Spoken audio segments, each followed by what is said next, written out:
For those of you that haven't yet, there are handouts that there are downloads right below my image that you can download and print out if you'd like. Also, if you'd like continuing education units, I'll give you those instructions as we conclude, as well as I have 2 short polls for you to complete at the very end. Just 2 quick questions letting us know how well we're doing. But without further ado, I'd like to introduce our presenter for this evening. Annabelle Prophet is an Associate Professor of Educational Ministries at Lancaster Theological Seminary. She's a graduate of Princeton Theological Seminary, where she got her Ph.D., and the Presbyterian School of Christian Education, where she got her M.A. She's an ordained minister in the United Church of Christ, an active member and adult Sunday school teacher at Hamilton Park United Christ Church of Christ in Lancaster.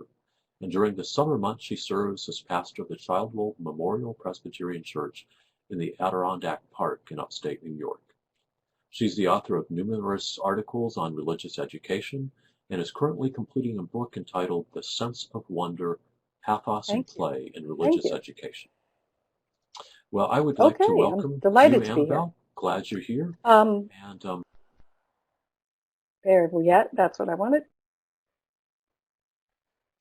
So welcome to those of you who are joining us tonight, and it's a small group, so I do encourage you to be interactive by writing your comments, and Stan is going to assist me to pay attention to the chat while I'm going through the presentation, because I do want us to be interactive, and I'm getting used to doing that on this medium.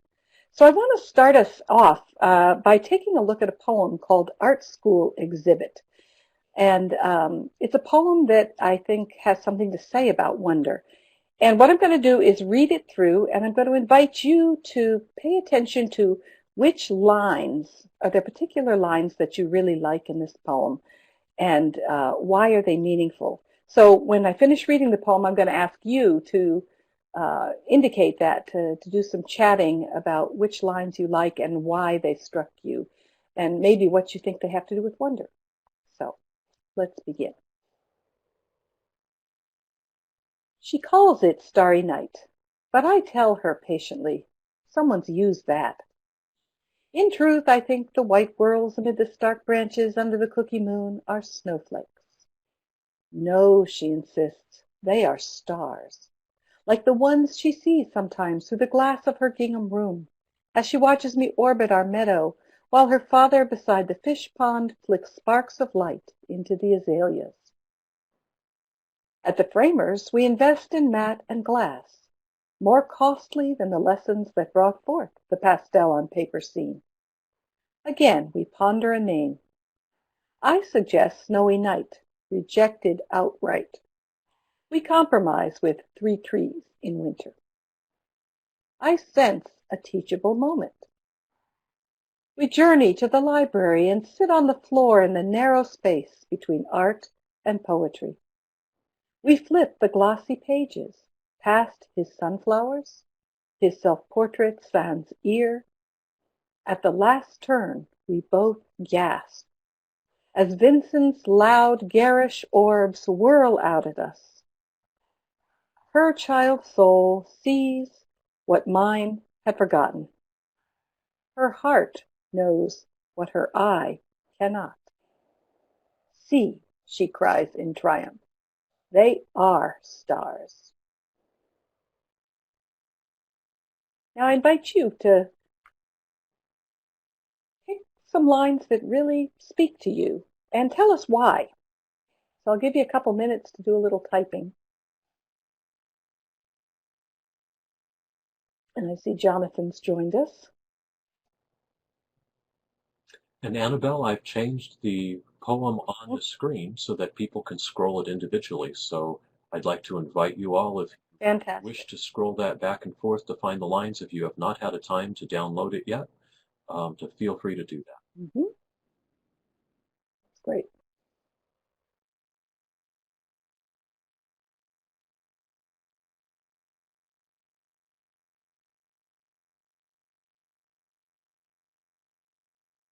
So I see Jim and Kathy are typing. Takes a little while. This is an unusual medium because of that.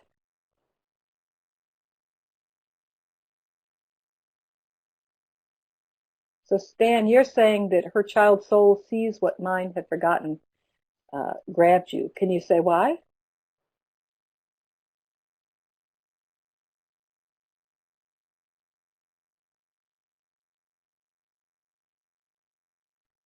Also, her heart knows what her eye cannot.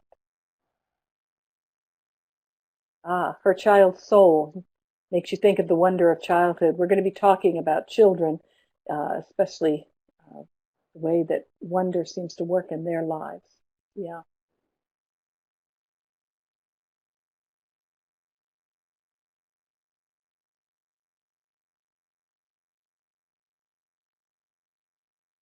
Children often have the capacity to comprehend things that adults have lost. Yeah, I think that's true. But I think it's really interesting that you point out, Stan, that it's something that adults have lost. It's not something they don't have or didn't have, at least at one time.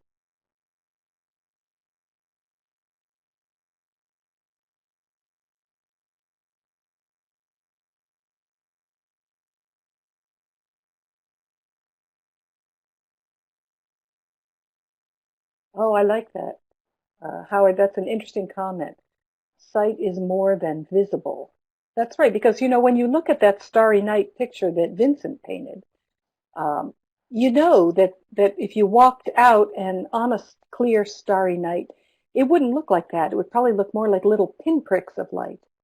But somehow Vincent has managed to capture the way the stars make us feel, the wonder of them. Um, and it's not just about what he saw, his heart saw it.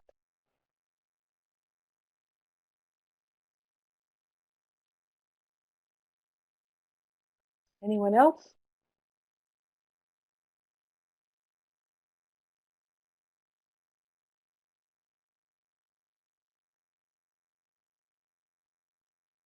Any other lines that you liked in particular?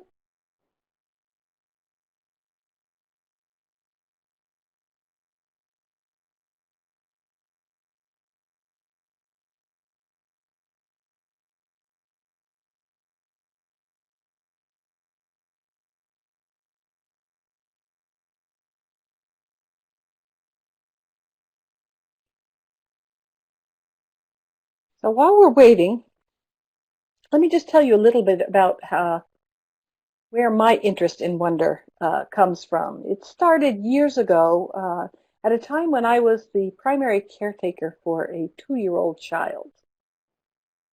And I'm looking to see Jim and Kathy have said, how often do we miss the teachable moments? Absolutely.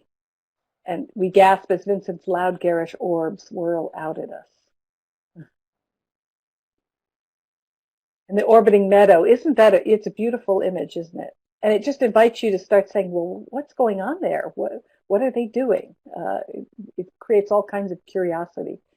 I want to go back for a minute to the teachable moment thing, because I love that in this poem, because she senses a teachable moment, but the question is, who was taught? She was going to teach her daughter about, at least she made the connection with Vincent, but there's a way in which this mother's choice to write this poem, to share it publicly, is a way of talking about something that she learned from that teachable moment. So it's just a wonderful kind of ironic piece. The other piece I love in this is the journey to the library to sit on the floor in the narrow space between art and poetry. And I love that because the library I grew up with as a child had huge stacks that just seemed to loom way over my head.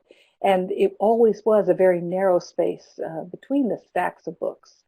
So you get that image of the narrow space, but also the kind of metaphor for the way that our culture only leaves a very narrow space for art and poetry. We tend to be much more pragmatic and utilitarian in our culture. And so I like the way the narrow functions in many ways. Also, the narrowness implying perhaps the way that poetry and art in the Dewey Decimal System are fairly close together. So it actually is a narrow space between them in libraries. So, and I see Don has joined us. Welcome, Don. Well, let me go back to my story about how I got into this wonder stuff. I took care of a little child named Laura, who was 2 years old, and I was her primary caregiver. She was not my own child, but it was one of my jobs to care for her. And she seemed always to be on the move, always ahead of me on our walks, no puddle left unexamined, often jumped into. Every berry, flower, bush was an object of interest to be pursued and, if possible, picked up. And over, I observed just an astounding wonder at everything that she saw in the world, and a kind of openness to the world that I, in my more jaded adult way of being, uh, had not captured. As Stan talked about, children have this thing that we seem to have lost. So one day we were out for a walk, and our usual sort of morning constitutional, and we were nearing the edge of the town park, and Laura spied a crabapple tree. And this is really in my mind because right now there are a lot of crabapple trees that are laden with fruit right now. And I remember looking at that tree, and some of the apples had already fallen and were strewn around under the tree. And with an exclamation of delight, she ran over to it and scooped up one of those little balls and brought it back to me. Now, I always looked forward to those little adventures, and she would bring something to me. But when she opened her hand and I saw that the apple she had chosen wasn't one of the perfect round red ones, but rather was kind of multicolored and had a spot or two and a few wrinkles, my reaction, I have to admit, was one of repulsion, because she'd singled out the wrong kind of crabapple. So my first impulse was just to want to knock it out of her hand and go, find one of the good ones. Luckily, in me, some little suppressed bit of wonder was awakened by her interest in that particular crabapple. And as we examined it together, I stooped and looked at it through her eyes and noticed that it did have a peculiar beauty of its own. It had 4 different colors on that one apple. We noticed that it had a slight odor, others did not, and enjoyed the unevenness of its surface. We had found, actually, a beautiful crabapple. And her wonder opened my eyes to more of the crabappleness than I had seen with eyes conditioned to look only at crabapples as something you might use to make jelly, in which case you only want the shiny red round ones. So that day, a tiny, multicolored, spotty little crabapple became a source of wonder that gladdened the day for both of us. Now later, as I thought about that incident and that experience of wonder, I was grateful that there was enough wonder left in me to be able to see through her eyes.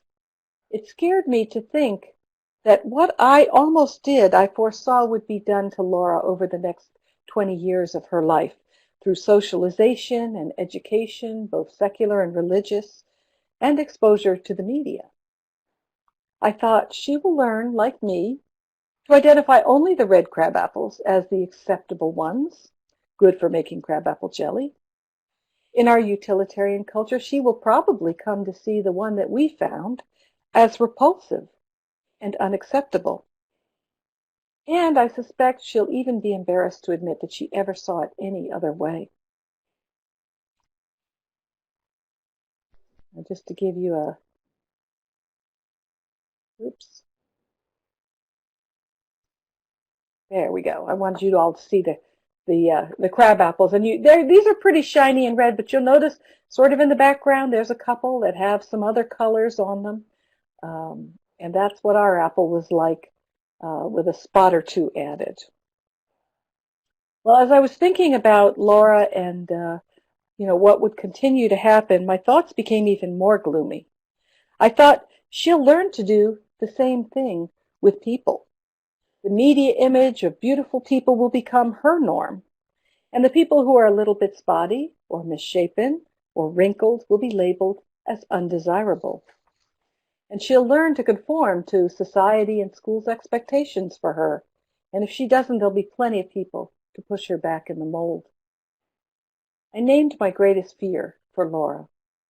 that she would no longer trust her own perceptions, experience, and sense of wonder. And with that, one of the doorways into ethical valuing would close, because seeing the beautiful and the sacred in every part of God's creation, I think, is a very profound basis for ethics. Well, sharing in Laura's experience of that little crabapple reminded me of how narrow my own seeing had become. And I began to think about the value of wonder in our lives, and how, though it seemed to be deeply repressed in me, it came alive at the instigation of a small child. Now, I'd like to pause here for a minute and just ask you all, what are some things that you wonder about, or what evokes wonder for you, if anything? Can you take some time to type a couple answers to that question?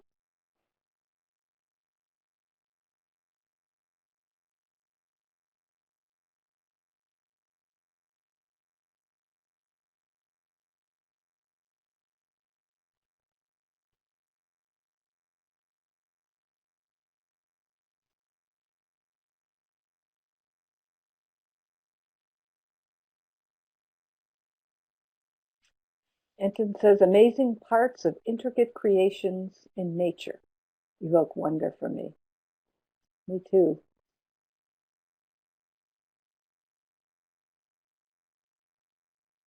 Often the issue is, do we take time to look at those things or to see them?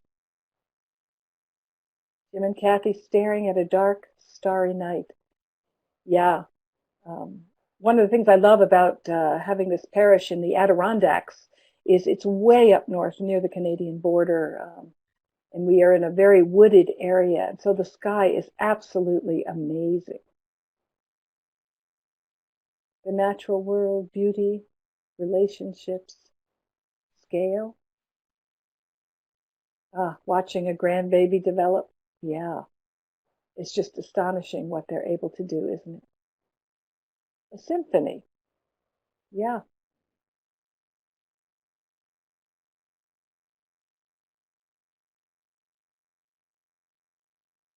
Jazz music. Yep, me too. I love that jazz.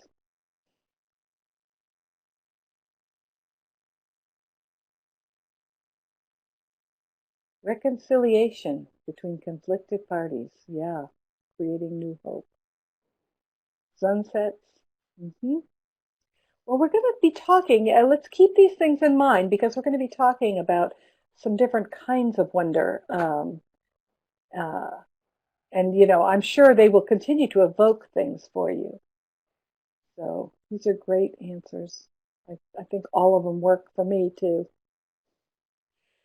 But I want to talk a little bit about wonder that I've discovered isn't only found in the context of children's play and imagination, as with Laura, but it may grow out of the situation of utmost pathos.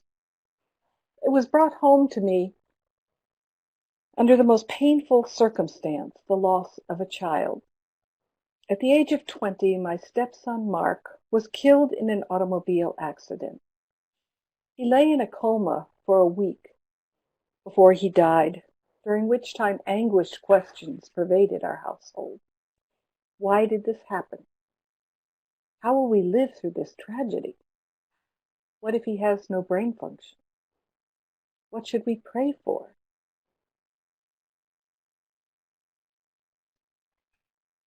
And finally, what will life be like without him? Mark's death changed our lives irrevocably. It put a strain on our marriage, as my husband and I each dealt with our grief in different ways. But one long-term effect of that terrible loss that emerged over time was a deep underlying sense of wonder at the ongoing gift of our lives and of life itself. Suddenly life seemed so precarious and so precious. 25 years later, each morning, I still wake up in wonder that I've been granted another day, and I thank God for the gift of life. Each time my husband and I send each other off on a trip, we know that it may be the last time that we see each other. So we try to make the most of the time that we do have. We can never again take life or our relationship for granted, and that is a wonder. Now, in both the physical encounter, or the playful encounter with Laura and her crabapple, and the pathos of a son's death, a renewed sense of life's preciousness emerged from both of those events, and with it a new kind of attention or awareness that I call wonder. I have a lot of questions about it. Why does it seem so rare in people over 8 years of age?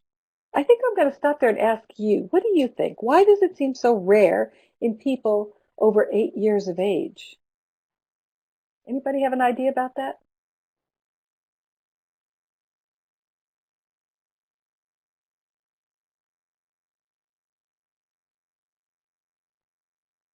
I'll add another question while hopefully some of you are typing. Why, when it seems to endow the world with special grace, is it so little acknowledged or encouraged in our culture? So why is it so rare in people over 8 years of age? And why, when it seems to endow the world with a special grace, does it seem so little acknowledged or encouraged in our culture?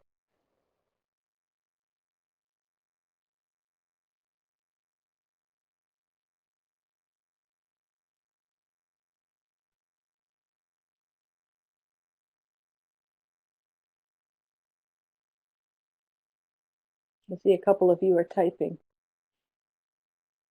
Multiple attendees are typing. That's great.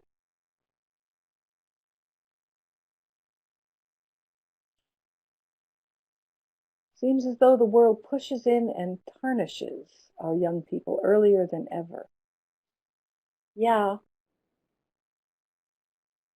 Can you say more, Don, about what you mean by tarnishes? Okay, our culture teaches us to be judgmental and stops us from wondering. Seen as impractical, fanciful. Yeah. Not helpful for learning specific tasks or moving ahead with life. Yeah. It takes time. Yeah. Laura and I, it took us time. And adults have less time, or at least feel like they have less time. Yeah, I like that way of putting it, a solution-focused culture. Yep. Wonder requires people to have space and time. Yeah. And that's like a commodity for us in the world today. Oh, I like that comment, Howard. I think that's so true. Wonder so much that elicits wonder can be met only with silence, and there seems to be a discomfort with silence. There certainly is in our culture. And the fact that we don't let kids be kids, we ask them to grow up so fast. Yeah. I was amazed when my sister, who works for Head Start, told me they had to start testing the 3-year-olds as part of the whole No Child Left Behind phenomenon. She was just appalled. And it really cut into their playing, which is such an important part of their learning at that age. And good point, Enton. A lot of adults have lost wonder, so they don't know how to respond. They're not sure what to do with the wonder that maybe children present to us. Well, these are great thoughts, and we're going to keep talking about this as we go along. Lack of confidence. Great, Jonathan. That's a wonderful line for where we're going to go this evening. I want to share a quote with you that I think is powerful, that Abraham Joshua Heschel, who's one of the people who writes so beautifully and poetically about wonder in his book, Man is Not Alone, has this quote that I think is powerful. He says, "How shall we ignore the mystery in which we are involved, to which we are attached by our very existence? How shall we remain deaf to the throb of the cosmic that is subtly echoed in our own souls? The most intimate is the most mysterious. Wonder alone is the compass that may direct us to the pole of meaning. Now, at the time I was with Laura, I was a college student majoring in philosophy, and subsequently I became a religious educator, a professor, and an ordained minister. In every arena of my study and vocation, I have found the issue of wonder in our lives to be powerful and relevant. The beginning of philosophy lies in wonder, says Socrates. In education, wondering is the root of motivation, says educational philosopher Thomas Green. When I look at your heavens, at the work of your fingers, the moon and the stars that you've established, what are human beings, that you are mindful of them? Mortals, that you care for them, exclaims the psalmist, expressing the wonder that pervades the religious life. As an educator and a person of faith, I've been intrigued by the way wonder can enliven and connect education and religion. Wonder isn't something that should be relegated only to early childhood and subsequently ignored for the rest of one's life. I believe it holds promise as an enduring attitude for life, one that keeps alive our sense of openness to and connectedness with the universe. Another quote that I find powerful: God does not die on the day when we cease to believe in a personal deity, but we die on the day when our lives cease to be illumined by the steady radiance renewed daily of a wonder, the source of which is beyond all reason. And I'm looking back over at Jonathan's comment about lack of self-confidence and identity issues, and that fear we have of anything that's beyond all reason. So what is wonder? I want to spend a little bit of time talking about 4 different ways that we use the word wonder in our conversation and our lives. So the first one I call curiosity wonder. And I'm going to just walk us through the story of Laura as a way of getting at some of the differences between these kinds of wonder. Laura spies the crabapple tree and those funny little balls strewn on the ground under it, and she runs over to the tree and is curious about what those little red balls are. This kind of wonder is, in a way, based on the desire to know something: who, what, where, when, why. And in that sense, it's a confession of ignorance, but also possibly an expression of the desire to investigate in order to overcome that ignorance. Don't you just love this Hello Kitty microscope? I just had to put that in the presentation when I found it. I thought that was great. When we talk about curiosity wonder, the wonder has the potential to cease when one finds the answer to one's question. My curiosity could be satisfied by further knowledge. Donald Arnstein suggests that there's a distinction between wanting to find things out for the sake of wanting to find things out and wanting to find things out for the sake of mastery or control. And he calls curiosity the one that has to do with wanting to find things out for the sake of wanting to find things out. This is a wonderful slide, close-up slide of a peacock feather.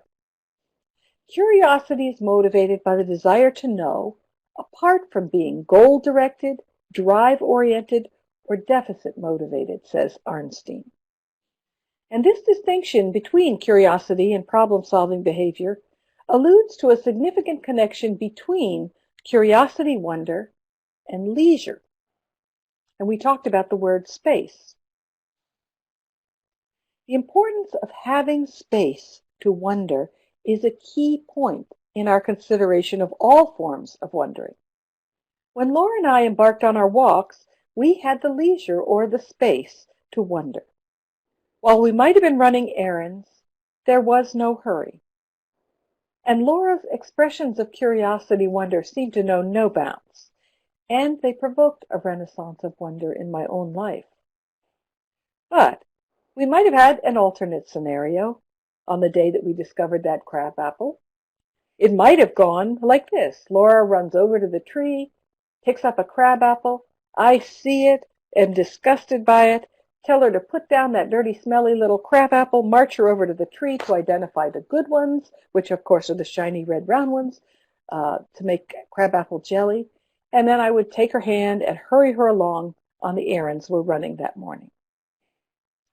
But in this way, if this was the scenario, I would risk stifling her curiosity, and I'd be sending her the clear message that we don't have time to dawdle, wondering about little balls under trees, especially ones that aren't useful, when we have more important things to do, like our shopping.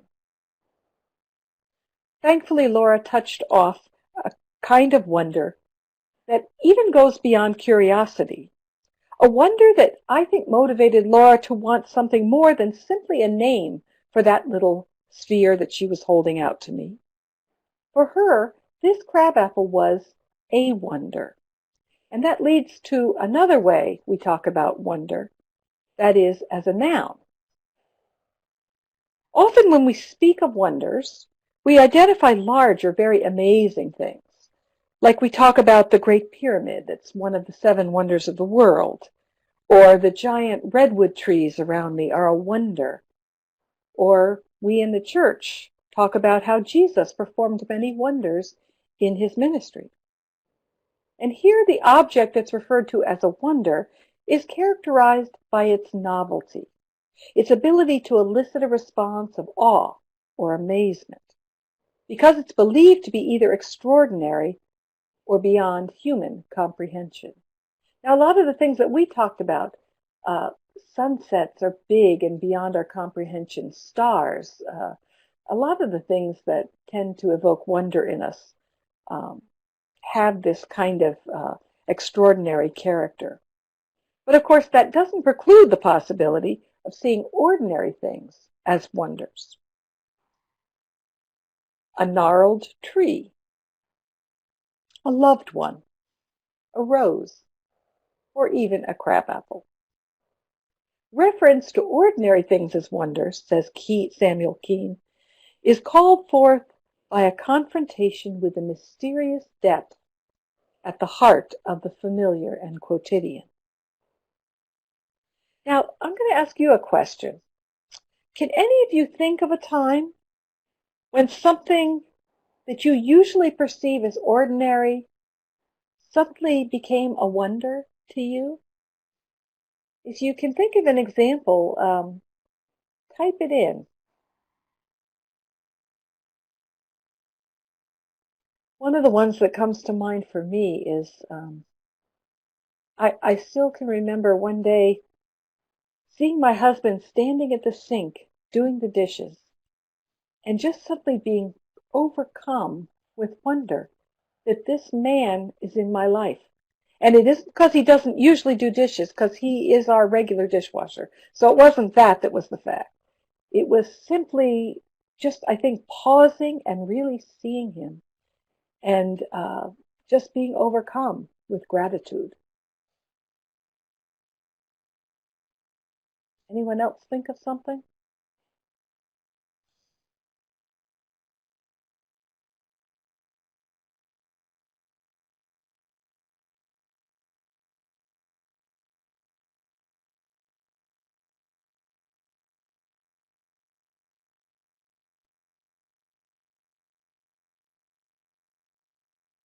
Enton says, I still wonder at the amazements of technology. I agree. It is amazing. It's amazing that we who are completely, hundreds of miles apart can spend this time together. Oh, how neat. An oak tree. When you kind of found the backstory and met someone who remembered when. It was, wow, something really tiny. That's neat.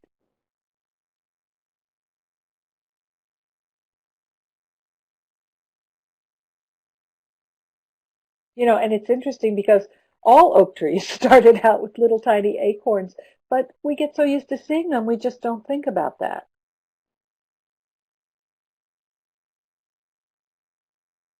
uh-huh.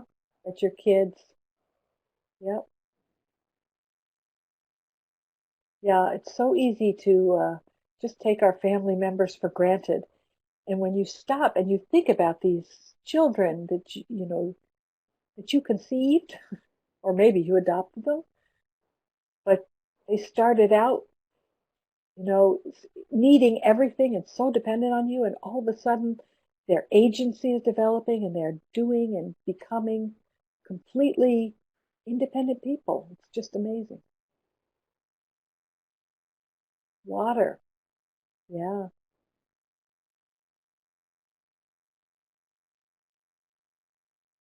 Oh, and yeah, animals and the way that they have, yeah, that ability to sense who they can trust or not.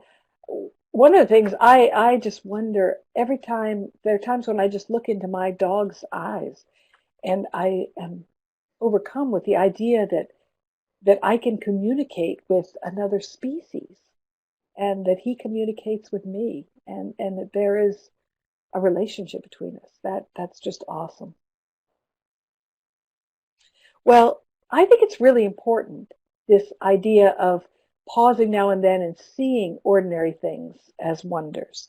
Because, again, as philosopher Thomas Green says, wonder aroused only by sensational things is satiable, because they have a disgusting way of becoming usual and ordinary.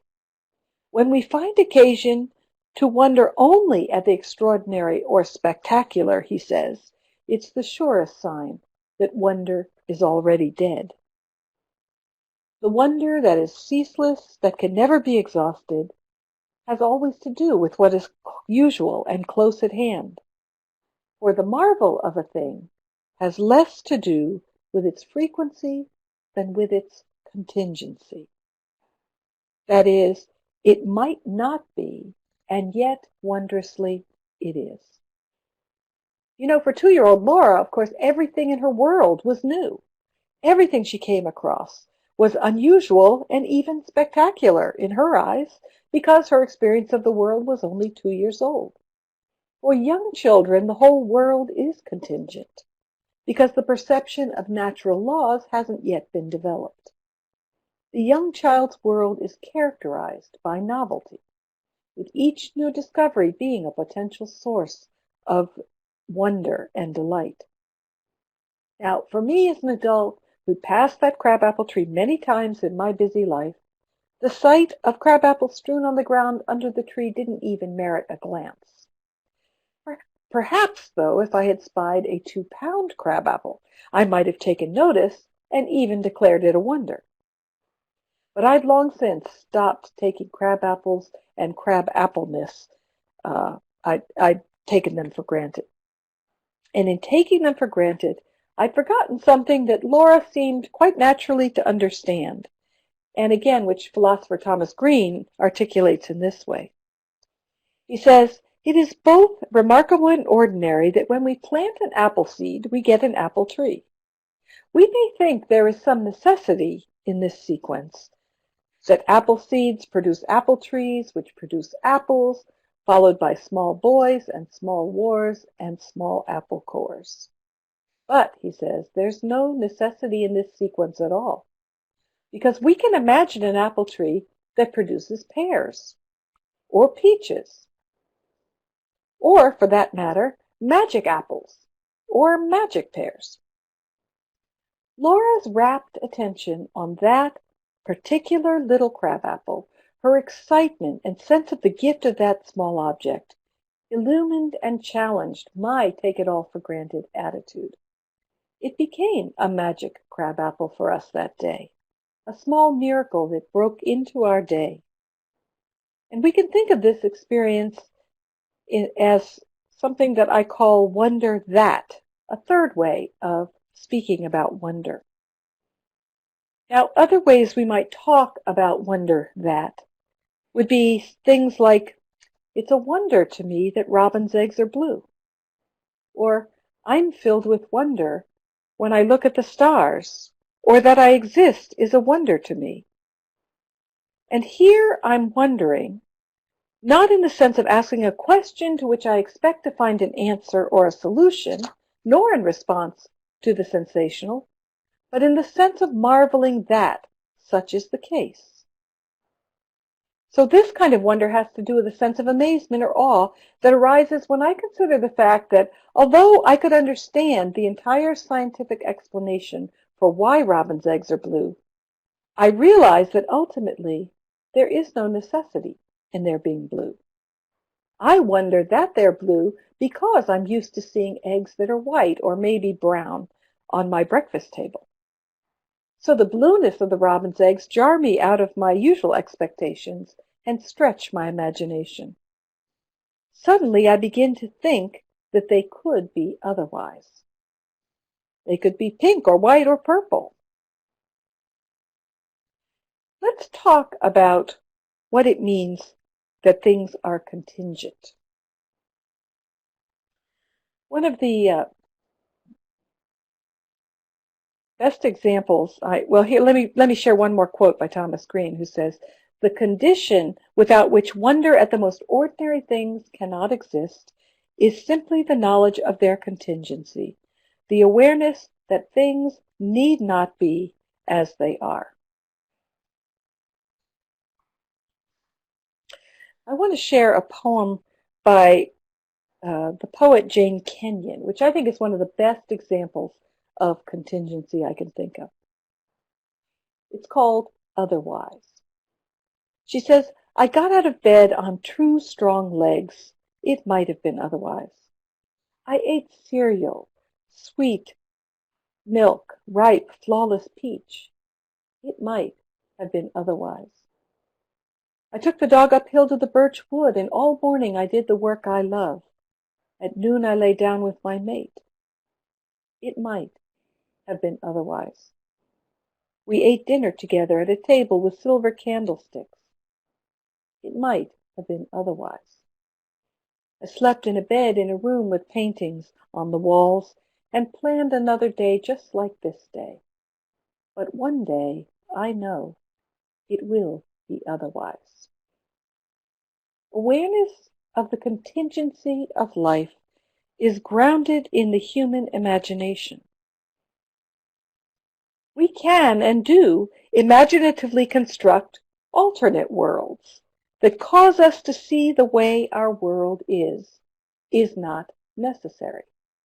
And this slide here of other galaxies stretches our imagination and makes us wonder about other possible worlds. So whether it's science or fairy tales, these are things that spur us to recognize that things could be otherwise or might be different from the way that they are. G.K. Chesterton talks about how fairy tales founded in him the convictions, first, that this world is a wild and startling place, which might have been quite different, but which is quite delightful. And secondly, he says, that before this wildness and delight, one may well be modest. But he continues, I found the whole modern world running like a high tide against both my tendernesses. Now, why would the world run like a high tide against the view that the world is a wild and startling place? And I think it's because the answer is grounded in fear. Fear of loss of the illusion that we are in control. I love this little picture of a dog at a vet because, when we are fearful, that's often how we look, how we are. The truth is that contingency is not a comfortable place for many human beings. The possibilities of loss, failure, or death that are part of the human condition are not popular topics for discussion. Playing the what-if game makes us uneasy. And in the larger arena of our North American culture, I think that we tend to anesthetize our fear of radical contingency with consumption. Advertising tells us that if we only get enough stuff, enough insurance, enough salary, enough house, that we'll be protected.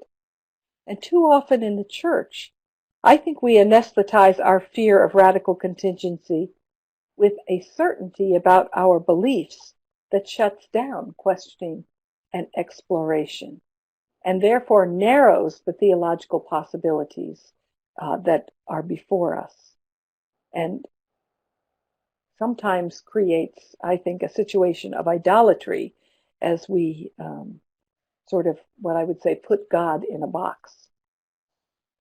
Well, in reality, contingency is a part of all human life, and we can choose to cover it over and pretend it doesn't exist, try to control it out of existence, or we can choose to acknowledge it, accept it, and even welcome it. But I believe that in order to do that, we have to have our awareness of contingency held in a creative tension with a belief in dependability. If we were only aware of our contingency without the counterbalance of a sense of dependability, we'd live in a state of constant terror or despair. In order to wonder, our awareness of contingency must be combined with a sense of the dependability of an ordered universe. Now, in my earlier example about Laura, I was the source, one of the sources of dependability in her world, because she had developed a sense of basic trust, because she had reliable caregiving.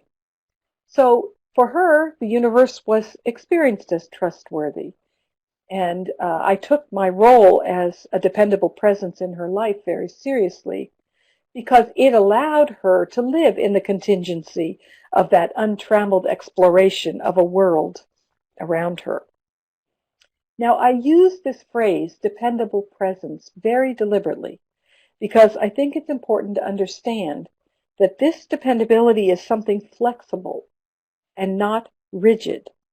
It's not bound up in a tightly rule-governed universe or set of doctrinal rules, but rather in the promise of a trustworthy presence that will not let one go. And I love this verse from Romans, which I think communicates that. If we live to the Lord, and if we die to the Lord. So then, whether we live or whether we die, we are the Lord's. Those of us in the Judeo-Christian tradition look to God as the source of dependable presence for us.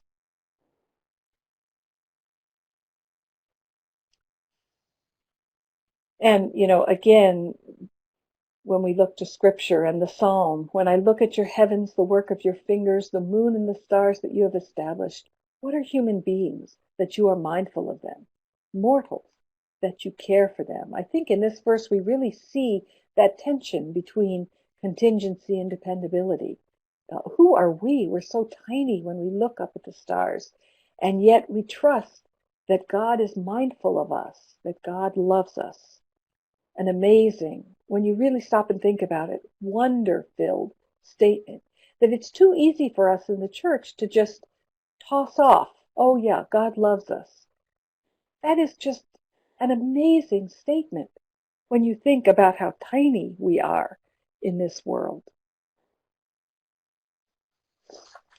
So there's one more kind of wonder I'm going to talk about. Well, I've talked about the contingency, dependability. But the last way I think that we can talk about wonder, I call wonder at, and it's kind of close to wonder that, but I think it takes us a little bit further into particularity. I'll go back to my example with Laura. We counted 4 different colors on that one apple, noticed it had a slight odor, enjoyed its surface, and saw that it had a peculiar beauty of its own. And on that day, in that encounter, it was as though we enjoyed a sense of communion with that particular little apple. Or when you talked about the ways that you suddenly saw something ordinary take on a luster of wonder, or it evoked wonder in you. There's a way in which you are getting in touch with the mystery of that, the particularity of that particular object or thing. Theologian Alfred Kunzli suggests that wonder may result from either a vague intuition or from a more sudden perception of a cosmic plus. Kind of large language, but he talks about this attitude or feeling of wonder being a change in perception, a heightening of awareness, and a sensing of the mystery in that which had previously been routine or matter of fact. So wonder at is a little bit different from wonder that, in that it's not just the overall our existence, but its attention to a particular thing. So all four of these, I think, are important kinds of wonder. And there's, one of those wonder at. Someone mentioned water, and there's a beautiful picture of water on, just an ordinary little blade of grass. So I think that we in the church need to pay more attention to wonder. And I thank you for spending this time talking about it with me, and I invite any questions you may have in our last couple of minutes, and invite you to join us for the second part of this seminar, where I'm going to be talking much more.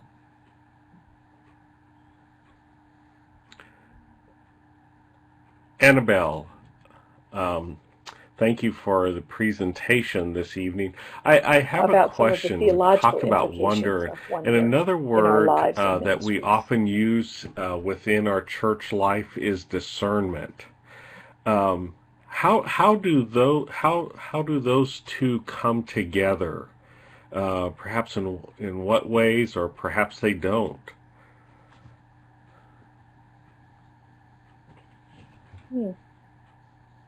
Mm-hmm.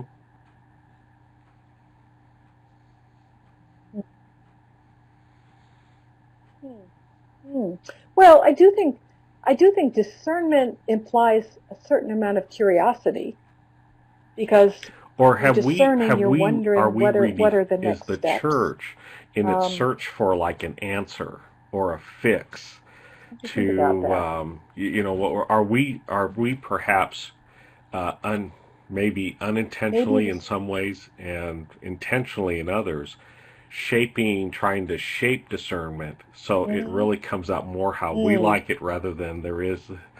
You're right.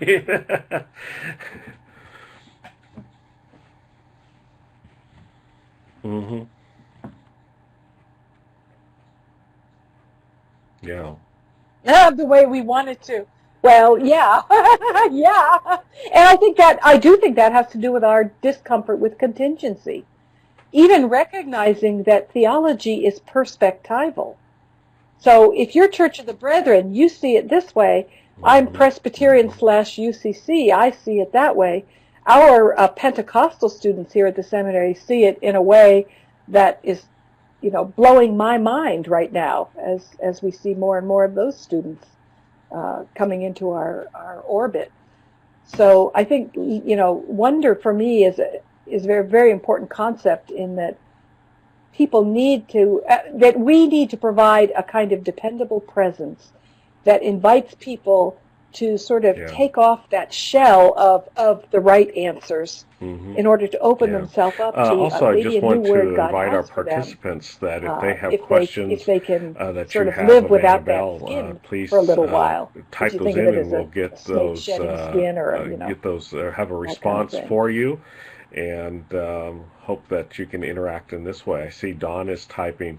In terms of what are some of the ways that congregations can really work at helping, in a sense, to recover a sense of wonder within their church body, or maybe within a smaller group? What are some of the ways that you've been working at with others?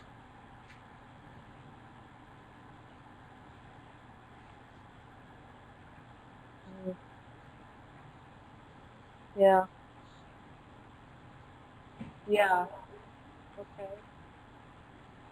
Well, I think one of the things is simply, when it comes to preaching, um, sharing questions, raising things that make you as a pastor curious, or things that they may think, or they may be wondering about. Again, giving permission. to ask questions and to be curious. Mm. I think that doing intergenerational things is really important in the church. It's one of the only places in our society, other than maybe a family unit, where we are Don intergenerational. Makes a statement. He and I said think, instead of limiting children and discernment older people, to facts and we figures, need I to think learn we from one sometimes another and need to interact invoke with the one wonder another, with and our that terms can of really discernment. We be a need to powerful dream. form of wonder. Would you like? Yeah. Mm-hmm. Yeah. Mm-hmm. Yeah. When we think of wonder as well, the alternate worlds, what is the role of storytelling, fairy tale worlds, in helping us to explore or to even open ourselves up to wonder and curiosity?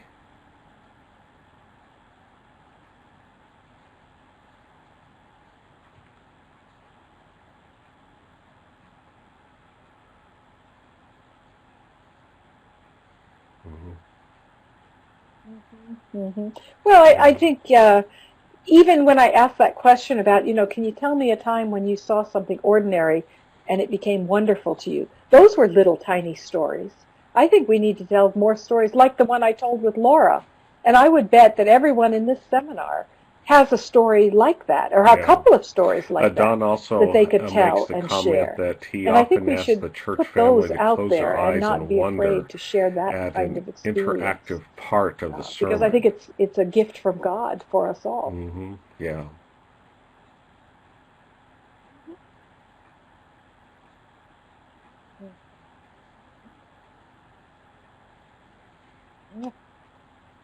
That's great.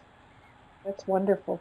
Because we talk, it's so true that the connection between wonder and space is so important. Is it's there so critical. Is there even the fact, that as we are thinking about uncomfortable with curiosity and some of silence, those we other need to things, become more comfortable with silence. Perhaps because we it's in the fear space that's created by silence curiosity that we can wonder. at some level because Yeah, I like that suggestion. it impacts our sense of autonomy.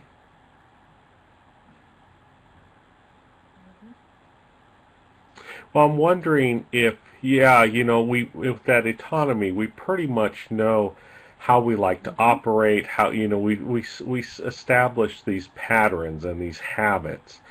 And Say more. And so what do you mean by it's something autonomy? as what Jonathan, I think, said earlier, that that sense of security and, that tends to threaten that because it may open us up to some feelings or some thoughts that perhaps... mm-hmm.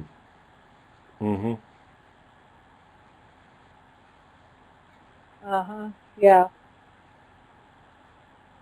Right. Oh, yes. Contingent, not a comfortable, no question. So to me, it means that we have to really think about how do we create places and a sense that there is a dependable presence that will hold us, even when things aren't perfectly clear. And that's hard to do. That's kind of the non-anxious presence that gets talked about, in pastoral care and pastoral theology courses. But I think it's really, really critical. And as one, who teaches, Jonathan the learners won't risk kind of what new learning Heschel said they in don't terms of feel curiosity a sense as an of a act of safe intimacy space where to we're do not that. good with intimacy So or I think both mystery. in classrooms and in congregations, that's really critical. Yeah.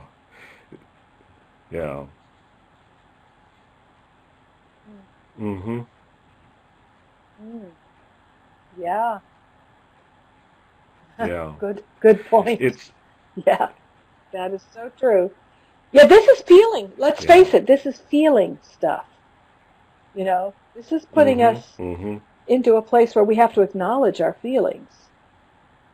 Yeah. But because wondering is the root of motivation, and educators will tell you that, we've got to do it. It's interesting that as you were making the presentation, young people because we don't honor their questions. We don't give them permission. The things that they're discovering and we don't value in terms that of neural learning. Too often. How curiosity actually, threatens a lot of those basic survival aspects of just being human. and so it's like, how do we rewire our brains, and everything else in order to be able to deal with curiosity. Yeah. Let's see. Dawn says, have to run. There's a men's group. Thank you. We also recognize there's a debate going on. Going on, and among other things. So we want to thank you, everyone, for attending this evening. And Annabelle, what a wonderful presentation once again. It's a pleasure to have you here with us. And Enton needs to, we'll let Enton step in and just do some housekeeping here. Thank you, Stan. I put two quick polls up. If you can just give us a couple of clicks and let us know how helpful the presentation, the content, and learning was, and how well you like the webinar format, this online format. That'll help us to zero in the future on what we're doing. Also, for those that would like to obtain continuing education units, I am putting that information up on the screen as we speak. There's a link there that I'll then post as a live link where there's a form to fill out. I'll post this into the chat window so that you can obtain your CEU units if you would like. Plus, Annabelle, not only would I like to continue this conversation, but Annabelle has allowed me to share her email address. So if any of you would like to contact her with further questions, her email address is right there above the video window. And so, well, I could have, I wish I could have